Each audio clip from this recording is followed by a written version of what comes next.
Pakistan India کی جنگ اور جو کچھ اس کے اثرات تھے وہ تو ہمارے سامنے ہے، لیکن کچھ چیزیں ایسی ہیں جس کے اوپر ہم انڈیا کی جانب سے رویہ ایسا دیکھتے ہیں کہ وہ جھوٹ کا سہارا لے کر بہت زیادہ کہانی گھڑنے کی ایسی کوشش کرتے ہیں کہ پاکستان کا F-16 گرا دیا، ہم نے 4 پائلٹ پکڑ لیے، لاہور فتح ہو گیا، پورٹ تباہ ہو گئی اور پتہ نہیں ہم نے کیا کچھ کر دیا۔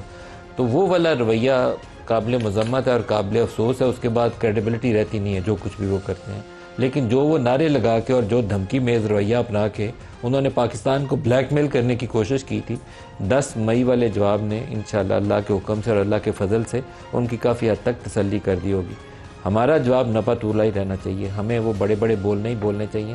اللہ کی مدد سے، اللہ کی نصرت سے ہمیں فتح نصیب ہوئی ہے، تو ہمیں جم کے پوری قوم کو، 25 کروڑ لوگوں کو اپنے پاؤں پہ ویسے ہی مضبوطی سے رہنا چاہیے جیسے ہم نے پہلے مئی کے 2 ہفتے گزارے تھے، کہ ایسا کچھ ہوا تو یہ قوم 10 لاکھ کی فوج نہیں، 25 کروڑ کی قوم آپ کو جواب دے گی، اور وہ جواب 25 کروڑ کی قوم کا ہی تھا۔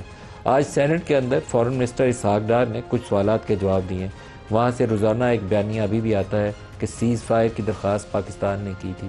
جو ہمارے پاس اسٹیبلشڈ انفارمیشن ہے ابھی تک کی کہ انڈیا نے پاکستانی علاقوں کے اوپر وہ اشتعال انگیزی کرنے کے بعد انٹرنیشنل کمیونٹی کو انگیج کیا تھا کہ وہ تو کر گزرا، حملہ کر لیا پاکستان کو روکنے کے لیے کہ ہم نے ٹیررزم کا جواب دیا، پاکستان کو روکیں، وہ جوابی کارروائی نہ کرے، تو آغاز انڈیا نے کیا تھا۔ یہ اسٹیبلشڈ ہے، اس میں کوئی ڈاؤٹ نہیں ہے۔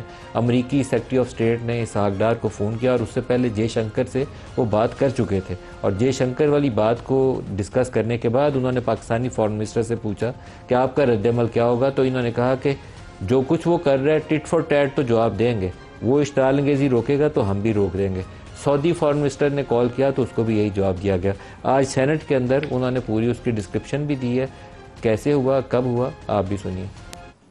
6 کی رات کو اور 7 کے درمیان انڈیا نے ایک اٹیمپٹ کی، 6 جیٹ فائٹرز انڈیا کے گرائے گئے، وہ ان کو آبویسلی ہضم نہیں ہوا، اور یہ اس انسیڈنٹ نے یہ نیو نارم کو اسٹیبلش کرنے کی کوشش ہو رہی تھی کہ بھائی ہماری طرف دیکھو، انڈیا کی طرف دیکھو، پاکستان از نو مور ریلیونٹ۔ یہ تو ان کے سٹیٹمنٹس ہیں، ہم نے ایسکلیٹو موو ہم نے نہیں کی، ہم نے ان سیلف ڈیفائنس 7 کی صبح بھی ایکٹ کیا۔ سب سے پہلے مجھے جو فون آتا ہے 8:15 بجے 10 مئی کی صبح، امریکی جو سیکرٹری آف اسٹیٹ، انہوں نے مجھے کہا کہ تو مجھے کہتے ہیں کہ India is ready for stopping the war. میں نے کہا if India is ready we will also stop. ہم نے سیز فائر کسی کو ریکویسٹ نہیں کی، کسی کو ہم نے یہ نہیں کہا کہ جا کے ان کو رکوائیں۔ We will not accept any breach of our sovereignty, we will not accept any hegemony. یہ ہم نے کلیئر کر دیا، اب ان کا جواب پتھر سے دیں گے۔ یہ اسحاق ڈار کا جواب ہے۔ آج لیکن پاکستان کے جو ڈی جی ISP آ رہے ہیں انہوں نے بھی ایک انٹرویو کے اندر کچھ کہا ہے، وہ بھی سن لیجیے۔ Anyone who tries to violate our territorial integrity and sovereignty, our response will be brutal, our response will be swift and assured. We love peace. If you see the streets of Pakistan right now, we are not celebrating victory, we are actually celebrating peace. دوبارہ حملہ کریں گے تو بے رحمی سے جواب دیں گے۔